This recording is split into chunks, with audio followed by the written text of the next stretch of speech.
Hello students, आज हम लोग ऑप्टिक्स का एक नया topic prism dispersion of light का अध्ययन करने जा रहे हैं। उसमें आपका पहला क्वेश्चन है what is prism, find the angle of deviation of it. यानी कि प्रिज्म क्या है, इसके द्वारा विचलन कोण का व्यंजक प्राप्त करें। अब इसमें आपको सिंपल सा बात है कि आपको बताना है कि प्रिज्म होता क्या है।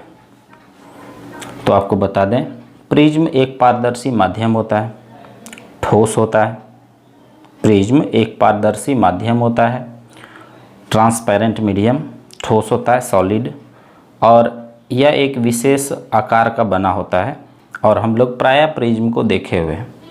सिंपली अभी मेरे पास प्रिज्म तो है नहीं, लेकिन आपको उसका आकार दिखाते हैं। देखिए, prism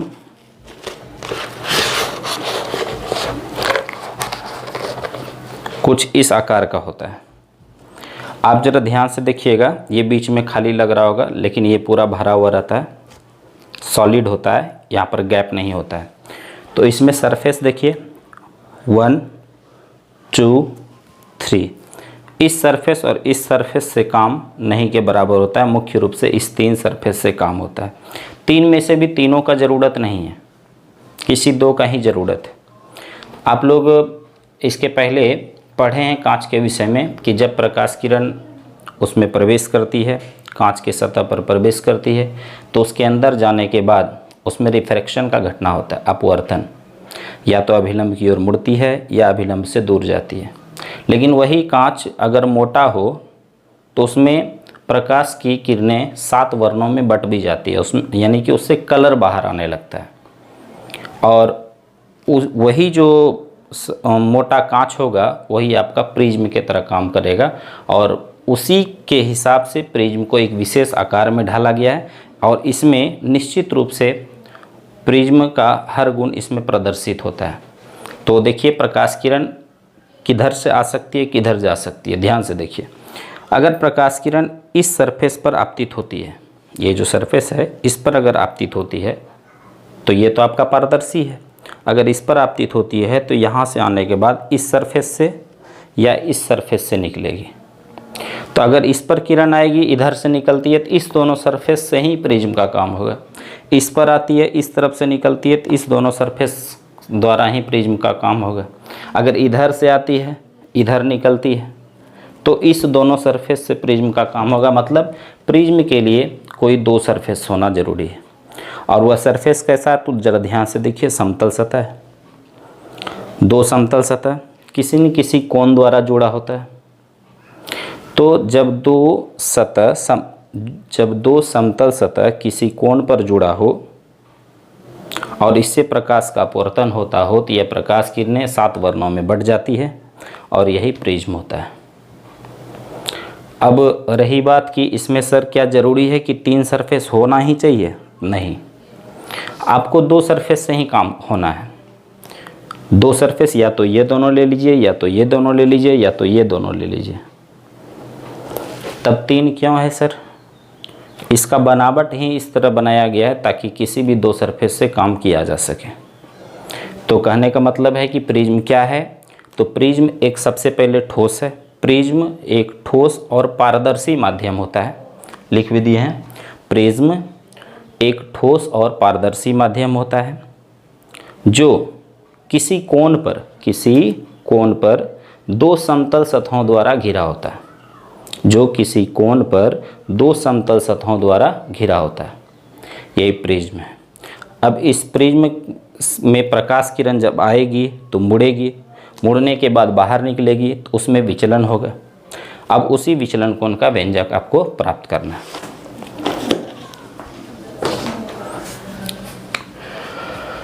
Prism is a solid and transparent medium which is bounded by 2 plane surfaces inclined at any angle.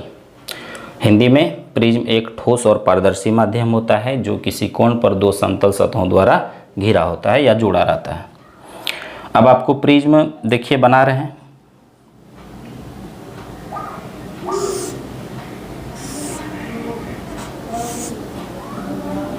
आप तो कहिएगा सर ये त्रिभुज है, हम भी कहेंगे त्रिभुज है, लेकिन अगर अभी आपको थोड़ा सा दिखाए को प्रिज्म को जब आप सामने से देखिएगा तो यह एक त्रिभुज ही मालूम पड़ेगा, लेकिन ज़रा इधर ध्यान से देखिए तो ये समतल सतह है। लेकिन सामने से चूँकि आपको प्रकाश किरण इधर से लाना है, या तो इधर से लाइएगा या तो इधर से या तो इधर से, तो प्रकाश किरण को आते हुए दिखाने के लिए आपको तो इसी तरफ बनाना पड़ेगा ना। तो आगे से आपको ट्रायंगल दिखेगा, लेकिन आपको मान के चलना है कि इधर भी प्लेन सरफेस है, इधर भी प्लेन सरफेस है, और ये एक प्रिज्म है। Okay, construction.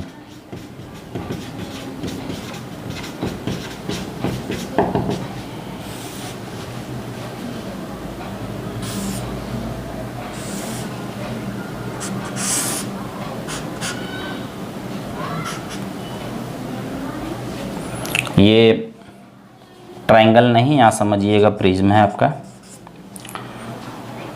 इस सतह पर किरण को लाते हैं और इस सतह से हम बाहर निकालते हैं। तो ये जैसे इस दोनों सतह द्वारा काम होगा, तो जिस दो सतह द्वारा काम होता है उस दोनों के बीच का जो कोण होगा वही एंगल ऑफ प्रिज्म होता है। आप इस एंगल ऑफ प्रिज्म को यहाँ भी दिखा सकते हैं, आप चाहे तो यहाँ भी दिखा सकते हैं, सेम है।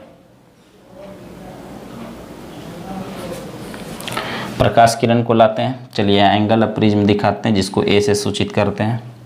यहाँ पर प्रकाश किरण को आपतित करते हैं,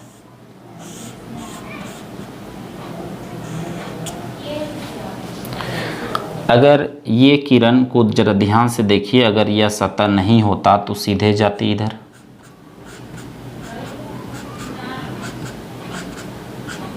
क्लियर है। लेकिन यह सतह, यह किरण सीधे नहीं जाएगी, क्यों?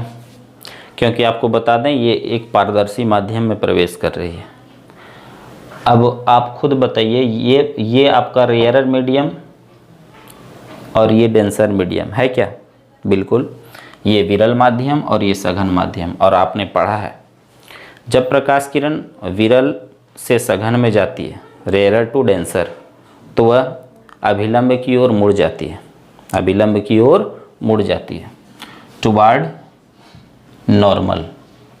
तो आपको यहाँ पर अभिलंब डालना पड़ेगा ना। तो आपको कुछ याद दिला दें कि अगर ये आपका विरल माध्यम और ये सघन माध्यम होता था, प्रकाश किरण आती थी इस सरफेस पर, तो यहाँ पर आप नॉर्मल डालते थे, अभिलंब, और इसको जाना चाहिए था सीधे, लेकिन यह अभिलंब की ओर मुड़ती थी। तो यानी इस सरफेस पर नॉर्मल खींचा जाता है, जिस सरफेस पर किरण आती है वहीं पर नॉर्मल खींचा जाता है। तो यहाँ भी देखिए इस सरफेस पर किरण आ रही है तो यहाँ आपको नॉर्मल खींच देना है, नॉर्मल। ध्यान रखिएगा, नॉर्मल का मतलब होता है 90 डिग्री, इधर भी 90, इधर भी 90।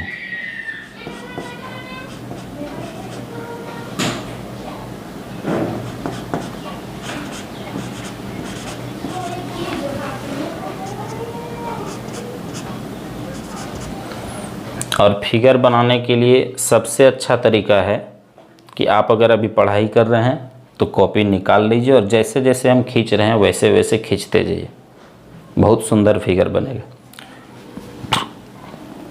इस कोण का नाम यहाँ आई होता था, आपतन कोण, यहाँ भी आई ही होगा, आपतन कोण।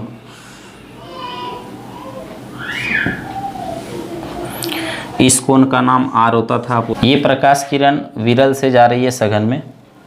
अब यह विरल से सघन में जाएगी, विरल से सघन में जाएगी, विरल से सघन में जाएगी तो अभिलंब की ओर मुड़ती है, अभिलंब की ओर मुड़ती है। तो ज़रा ध्यान से देखिए, ये भी किरण जो आ रही है विरल से सघन में आ रही है, और विरल से सघन में जैसे आएगी तो यह अभिलंब की ओर मुड़ेगी। तो ये आपका अभिलंब है, तो यहाँ से ये क्लियर है कि यह मुड़ेगी अभिलंब की ओर, तो नीचे की ओर आएगी, इसको मोड़ देना है यहाँ।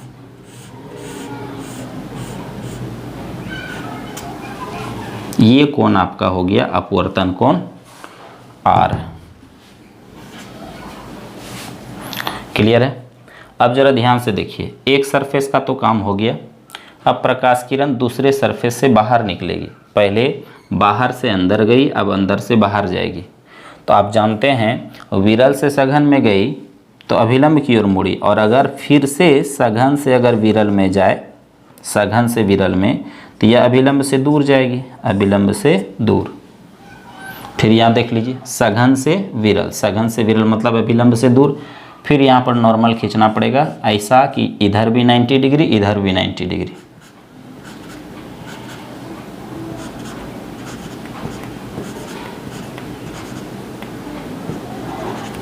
जहाँ पर मिलेगी उस बिंदु का नाम कुछ आप दे सकते हैं।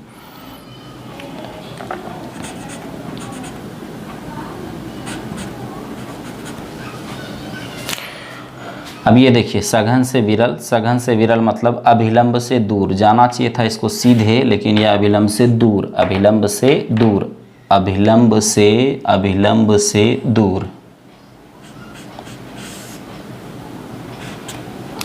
इस कोण का नाम होगा निर्गत कोण, एंगल ऑफ इमर्जेंस। तो अगर इस कोण का नाम निर्गत कोण है तो क्या लिख सकते हैं? तो यहाँ आप ई भी लिख सकते हैं। किसी बुक में ई लिखा है और किसी बुक में आई से ही रिप्रेजेंट किया है। लेकिन अब आई क्यों? तो आई माना हुआ चीज़ है, दो जगह आई आ गया, क्या यह बराबर होगा? तो आंसर है नहीं। बहुत मतलब एक ही केस में ऐसा होता है जब minimum angle of minimum deviation निकालते हैं, न्यूनतम विचलन कोण, उस समय ऐसा स्थिति होता है। लेकिन यहाँ तो वह निकालना नहीं है। यहाँ पर आपका दोनों जगह विरल माध्यम है, इसीलिए दोनों तरफ विरल माध्यम है, इसीलिए आई से रिप्रेजेंट किए। लेकिन यहाँ तब देना पड़ेगा I1, यहाँ देना पड़ेगा I2, और उसी हिसाब से यहाँ R1 दिया जाता है और यहाँ दे दिया जाता है R2। यह माना हुआ एंगल है, इसमें कोई डाउट फील नहीं होना चाहिए, क्योंकि IR नहीं मान के दूसरा भी कुछ मानिएगा तो भी आपका आंसर निकलेगा, क्योंकि इसका जो एंगल अभी डेविएशन निकलेगा उसमें ना तो I रहेगा ना तो R रहेगा, वह सब खत्म हो जाएगा। खैर अब यहाँ पर ध्यान से देखिए, प्रिज्म में विचलन कोण निकालना था। प्रिज्म के लिए हम यहाँ पर दो समतल सतह खींच दिए कि पहले सतह पर प्रकाश किरण आई, विरल से सघन जा रही थी तो अभिलंब डाल के अभिलंब की ओर मोड़ दिए। फिर देखिए अब यह सघन से विरल जा रही थी, सघन से विरल के लिए अभिलंब से दूर, अभिलंब खींच के अभिलंब से दूर भेज दिए। अब फाइनली देखना है कि इस प्रिज्म द्वारा कितना मोड़ा है किरण। तो जरा ध्यान से देखिए, सबसे पहले किरण यहाँ आ रही थी प्रिज्म में जब यह प्रवेश कर रही थी, और जब बाहर निकल रही है तो ये जा रही है। तो यहाँ से जा रही थी अब फाइनली यहाँ जा रही है। तो इसको पीछे बढ़ाएंगे तो पता चल जाएगा कौन। तो यहाँ प्रकाश का क्या हुआ है? विचलन हुआ है।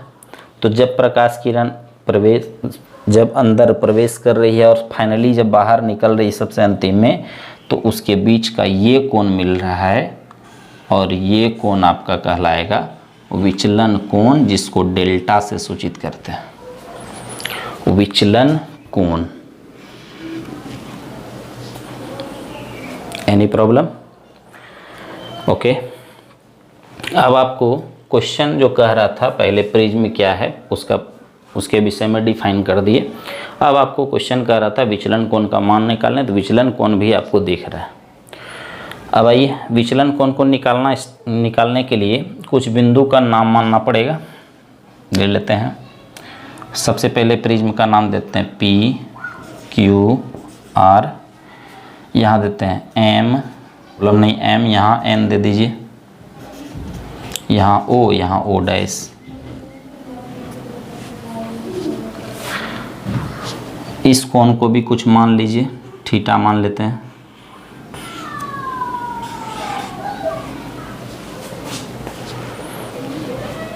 ओके, चलिए अब आपको निकालना क्या है? विचलन कोण डेल्टा। तो जिसको निकालना है सबसे पहले वहीं से शुरुआत करेंगे। निकालना क्या है आपको? डेल्टा।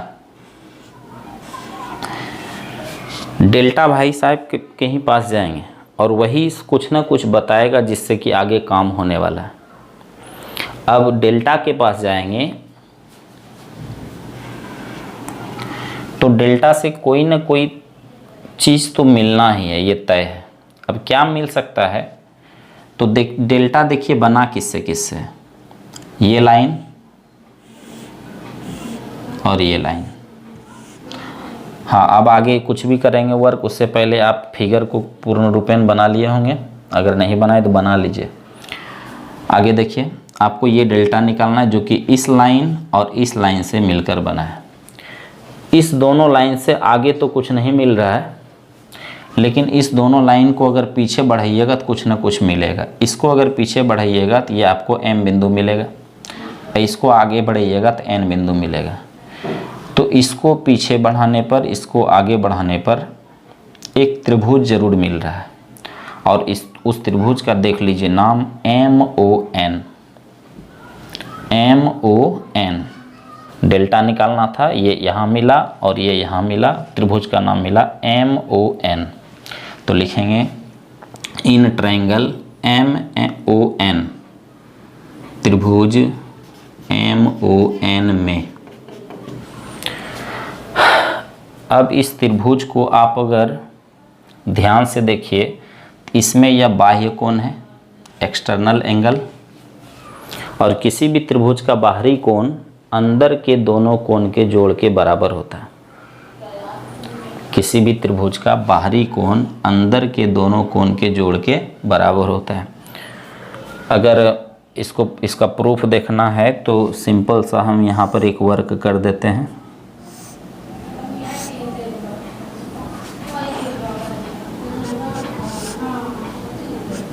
इस लाइन पर पूरा 180 डिग्री होता है, तो यहाँ मान लेते हैं हम, यहाँ मान लेते हैं 120 और यहाँ मान लेते हैं 60। इस लाइन पर 180 पुर गया। अब ये एंगल और ये एंगल कुछ मान लीजिए, आप जानते हैं त्रिभुज के तीनों कोण का योग 180 डिग्री होता है, तो एक कोण 60 डिग्री है, बचा कितना 120। तो मान लीजिए कि ये 70 डिग्री है और ये 50 डिग्री है। मान लिए ये 70 डिग्री और ये 50 डिग्री, 70 50 120 और 60 180। तो त्रिभुज का तीनों कोण का योग 180 डिग्री हो गया, और इस लाइन पर भी देखिए 180 डिग्री हो गया। सब कुछ सही है। अब आपको देखना है कि क्या यह बाहरी कोण है, एक्सटर्नल एंगल है, तो बिल्कुल है, और ये आपका इंटरनल एंगल है। इस कोण को छोड़ करके बात हो रहा है, तो ये कोण इस दोनों कोण के योग के बराबर है, बिल्कुल। इस एंगल और इस एंगल को ऐड कीजिएगा तो इसके इक्वल आ जाएगा। तो सीधा गप है, ये एंगल दिस एंगल के ऐड के बराबर होगा। तो ये दोनों कोण के जोड़ के बराबर ये होगा। तो ये दोनों कोण पता कैसे चलेगा? एकदम सिंपल है। सबसे पहले डेल्टा बराबर लिख लेते हैं। इस कोण और इस कोण को कैसे फाइंड करेंगे? तो एकदम सिंपल सा, आप ही बताइए, जब दो लाइन एक दूसरे को क्रॉस करती है तो आमने सामने का कोण बराबर होता है। यस, आमने सामने का कोण बराबर होता है। अच्छा, अगर हम इस कोण को काट दें तो क्या होगा? यह कोण फिर भी इस पूरे के बराबर तो होगा ही, भले यह अलग अलग हो जाएगा। जैसे मान लेते हैं ये आपका 70 डिग्री है और काटने के बाद ये हो गया 30 डिग्री और ये हो गया 40 डिग्री, फिर भी जोड़ने के बाद तो 70 ही पूरेगा। 30 + 40 = 70, और अगर यह कटा हुआ नहीं था, कट लाइन नहीं था, तो पूरा 70 था। 70 या कट भी हो गया तो ऐड के बाद तो इसी के बराबर होगा। मतलब आप समझ रहे होंगे हम बात कहाँ कर रहे हैं। M बिंदु पर, उस M बिंदु को जरा ध्यान से देखिए, क्या यही कंडीशन है वहाँ? ये आपका I1 है, ये आपका I1 है ना। अगर ये I1 है तो ये भी तो पूरा I1 होगा।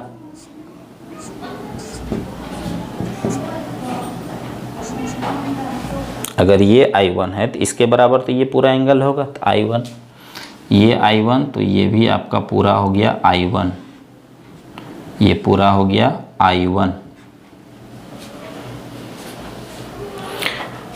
ये I1 तो ये भी I1।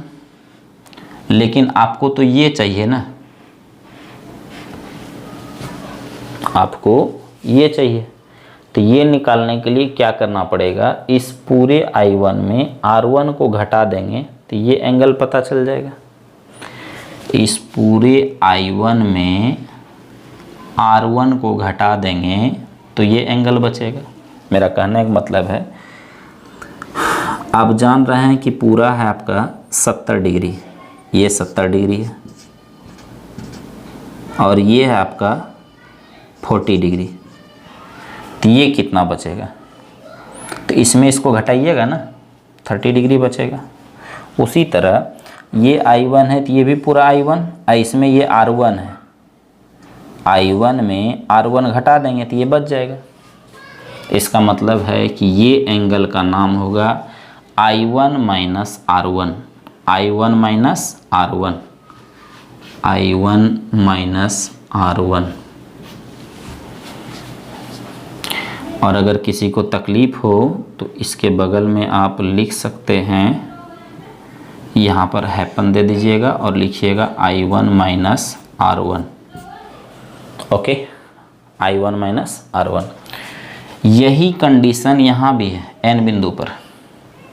ये पूरा I2 है, जैसे यहाँ I1 था तो यहाँ क्या है I2, यहाँ R1 था तो यहाँ है R2। यहाँ ये वाला एंगल निकालना था और यहाँ ये वाला एंगल निकालना है। तो ये वाला एंगल जब आप निकालिएगा तो ये वाला एंगल कैसे निकलेगा, तो I2 में R2 घट जाएगा, I1 में R1 घटा था तो ये निकला, I2 में R2 घटेगा तो ये निकलेगा, प्लस इस एंगल का नाम हो जाएगा I2 minus R2, I2 minus R2। फिर से देखिए, सबसे पहले आपको क्या निकालना था, डेल्टा। तो डेल्टा के पास गए तो एक ट्रायंगल मिला MON। इस ट्रायंगल में ये एक्सटर्नल एंगल था बाह्य कोण। बाह्य कोण अंदर के कोण के जोड़ के बराबर होता है, तो बाह्य कोण इस कोण मतलब I1 माइनस R1 प्लस इस कोण के जोड़ के बराबर I2 माइनस R2, दोनों जोड़ दिए। क्लियर है यहाँ तक? जिसको नोट करना है नोट कर लीजिए। कर लिए नोट?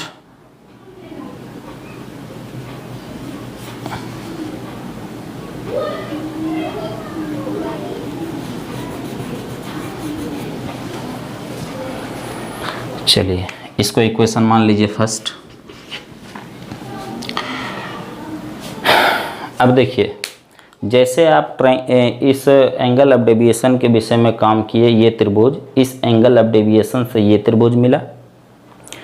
जैसे इस त्रिभुज का काम किए तो बगल वाला त्रिभुज रुस गया। सॉरी बट समझाने के लिए हम बोल रहे हैं कि जैसे ही इस त्रिभुज का काम किया तो बगल में जो त्रिभुज था वह रुस गया। अब बताइए, अगर कोई रुस जाएगा तो फिर मान निकलेगा नहीं, इसीलिए इसको भी रुसाना है, इसको भी फुसला लीजिए। तो लिखिएगा again in triangle MNO dash, again in triangle MNO dash. और आप जानते हैं किसी भी ट्रायंगल के तीनों एंगल का एड 180 डिग्री होता है, तीनों कोण का जोड़ 180 डिग्री। तीनों कोण देख लीजिए, R1 R2 थीटा, तो R1 plus R2 plus theta equal to 180 degree. Okay, any problem? चलिए इसको मान लीजिए इक्वेशन सेकेंड। इक्वेशन फर्स्ट पहले ट्रायंगल से मिल गया, इक्वेशन सेकेंड दूसरे ट्रायंगल से मिल गया। अब इस दोनों का जब काम हो गया तो सबसे बड़ा चतुर्भुज इसमें वह रुस गया। पहले इसका काम किया, ये रुस गया, इसका भी काम कर लिया। तो अब ये जो ट्रायंगल ए देख रहे हैं, यह बोल रहा है कि मेरे दोनों साथी का काम हो गया, पहले सरफेस दूसरे सरफेस का काम हो गया, लेकिन हम जोड़ रहे हैं दोनों को और मेरा ही काम नहीं हुआ। और इससे जब आइएगा तो इससे एक बड़ा सा चतुर्भुज मिलेगा। अब इस चतुर्भुज का आपको काम करना पड़ेगा। तो ध्यान दीजिए, चतुर्भुज का नाम पहले लिख लेते हैं। चतुर्भुज का नाम होगा MPNO डैश, MPNO डैश। तो लिखिएगा पुनः चतुर्भुज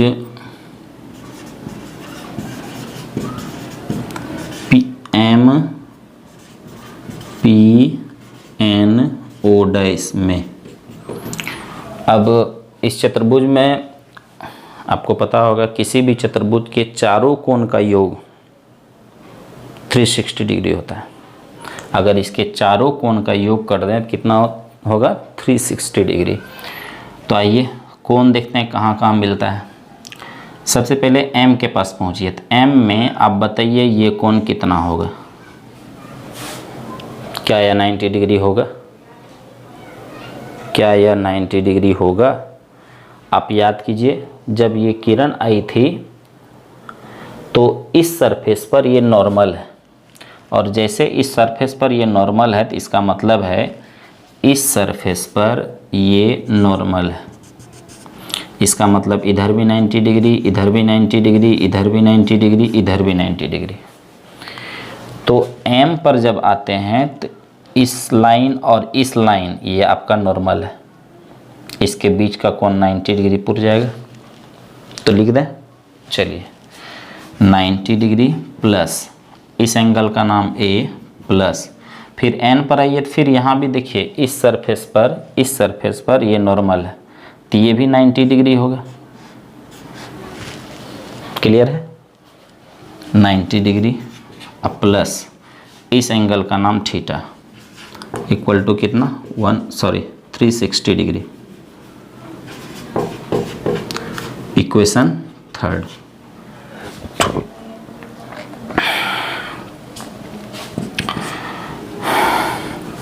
यहाँ पर इक्वेशन मत मानिए। अब ऐसा करते हैं a plus theta equal to, जरा ध्यान से देखिए 90 डिग्री 90 डिग्री प्लस में उधर आके माइनस होगा, 360 degree minus 90 degree minus 90 degree, direct minus 180 degree भी कर सकते थे। a plus theta equal to, अगर आप इसको सब्ट्रैक्शन कीजिएगा घटाइएगा तो 180 डिग्री बच जाएगा। अब इसको मान लीजिए इक्वेशन थर्ड। अब ज़रा ध्यान से इक्वेशन सेकेंड और थर्ड को देखिए। सेकेंड और थर्ड को देखिएगा तो आपको RHS इक्वल दिखेगा। जैसे ही RHS इक्वल होता है तो आप LHS को भी इक्वल कर सकते हैं। तो now from equation second and third लिखिएगा। अब समीकरण सेकेंड और थर्ड से RHS बराबर है LHS बराबर कीजिए तो हो जाएगा R1 plus R2 plus theta equal to A plus theta. ध्यान दीजिएगा RHS बराबर तो LHS हमने बराबर कर दिया, ये इक्वल ये, ठीक है। आपका थीटा कैंसिल हो जाएगा तो बचेगा R1 plus R2 equal to A। ये भी एक सूत्र है, इसका भी प्रयोग न्यूमेरिकल्स में हो सकता है। R1 और R2 का जो एडिशन होगा वह A के बराबर होगा। R1 और R2 को जोड़ देंगे तो A के बराबर होगा। इतना कुछ आ जाने के बाद अब हम लोग ज़रा फिर से इक्वेशन फर्स्ट पर नज़र डालते हैं और उससे कुछ ना कुछ फिर से मिलेगा। देखते हैं again from equation first delta equal to, ऐसा करें I1 और I2 को एक साथ ले आते हैं, R1 और R2 को एक साथ ले आते हैं। तो I1 दोनों जगह जोड़ में है तो I1 प्लस I2, ये दोनों माइनस में है, माइनस R1 माइनस R2। तो delta equal to I1 plus I2, minus common ले सकते हैं, माइनस कॉमन लीजिएगा तो ये R1 प्लस R2, दोनों से माइनस कॉमन हो गया, दोनों जगह plus. Delta equal to I1 plus I2 minus, अब ज़रा ध्यान से देखिए R1 प्लस R2 की जगह A लिख सकते हैं, R1 प्लस R2 की जगह A लिख सकते हैं तो लिख दीजिए। अब इसको मान लीजिए इक्वेशन 4। जब आपका काम स्टार्ट किए थे सबसे पहले इस ट्रायंगल में, फिर ये रुसा, इस ट्रायंगल से भी काम किए, फिर आपका चतुर्भुज रुस गया, इससे काम किए। सबका काम करने के बाद फाइनली जब ये आ जाएगा, इसमें तो आर अब नहीं दिख रहा है, सिर्फ आई दिख रहा है। अब आई कैसे हटाएंगे? तो जब सब ऑप्शन बंद हो जाए तो आपको लास्ट में क्या देखना है कि क्या इसमें अपवर्तन हो रहा है। तो बिल्कुल अपवर्तन का घटना हो रहा है, विरल से सघन, सघन से विरल। और जब अपवर्तन का घटना होता है तो स्नेल बाबू का नियम आता है। तो ये लिखेंगे अकॉर्डिंग टू,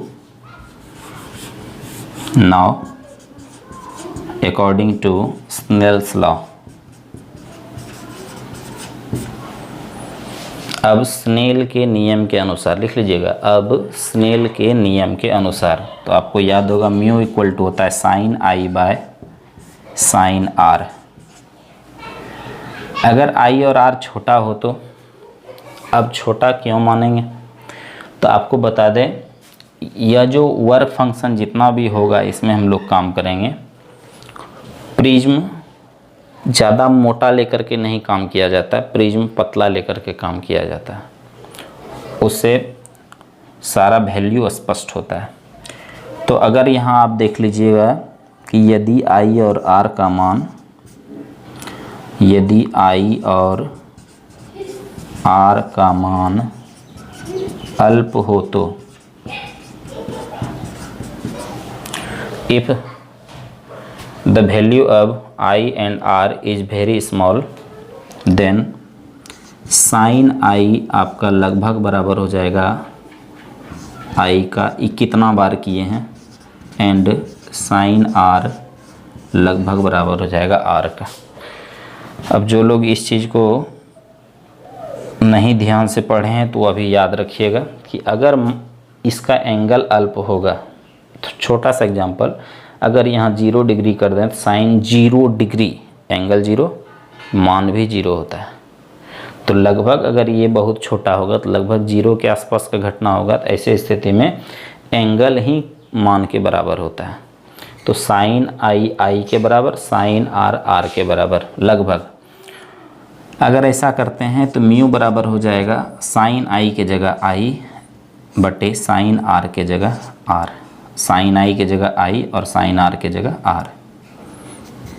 इससे अगर मान निकालिएगा तो आई इक्वल टू आर, यहाँ भाग में इधर गुना हो जाएगा तो हो जाएगा म्यू आर।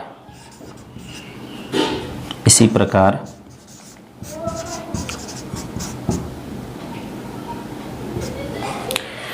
देखिए, म्यू बराबर आई बाय आर आया था, आई का मान निकाले तो ये आर भाग से, डिवाइड से इनटू में चला गया, डिवाइड से इनटू में चला गया, भाग से गुना में चला गया। अगर आई के जगह I1 करें, आई के जगह I1 करें तो इसमें से कौन बदलेगा, म्यू या आर?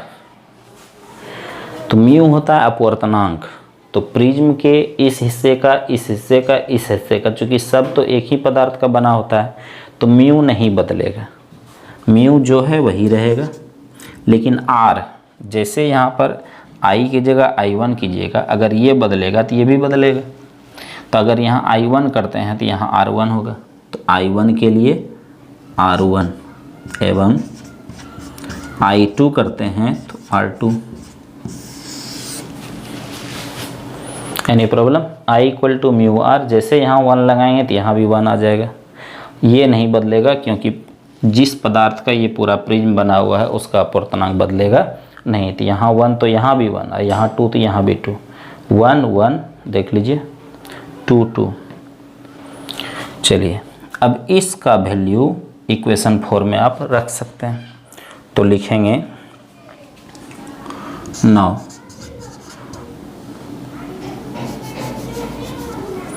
अब समीकरण 4 में I1 और I2 का मान रखने पर, now putting the value of I1 and I2 in equation 4। चलिए उसको लेकर आइए, डेल्टा इक्वल टू I1 के जगह मान रखिए म्यू R1 प्लस I2 की जगह रखिए म्यू R2 माइनस ए। फिर से समीकरण 4 में किसका किसका I1 और I2 का मान रखने पर, तो 4 स्टार्ट कीजिए यहाँ से। डेल्टा इक्वल टू I1 के जगह म्यू R1 प्लस I2 के जगह म्यू R2 माइनस ए। अब इससे कुछ कॉमन होगा, कर लीजिए। Delta equal to mu common कर सकते हैं तो हो जाएगा R1 plus R2 minus A. Delta equal to mu R1 plus R2, कहीं मान निकाले हैं, घेरे हुए हैं, देख लीजिए। R1 प्लस R2 की जगह ए माइनस ए। आपका ए कॉमन हो जाएगा तो बचेगा म्यू माइनस 1। आंसर आपका फाइंड आउट हो गया। Thank you.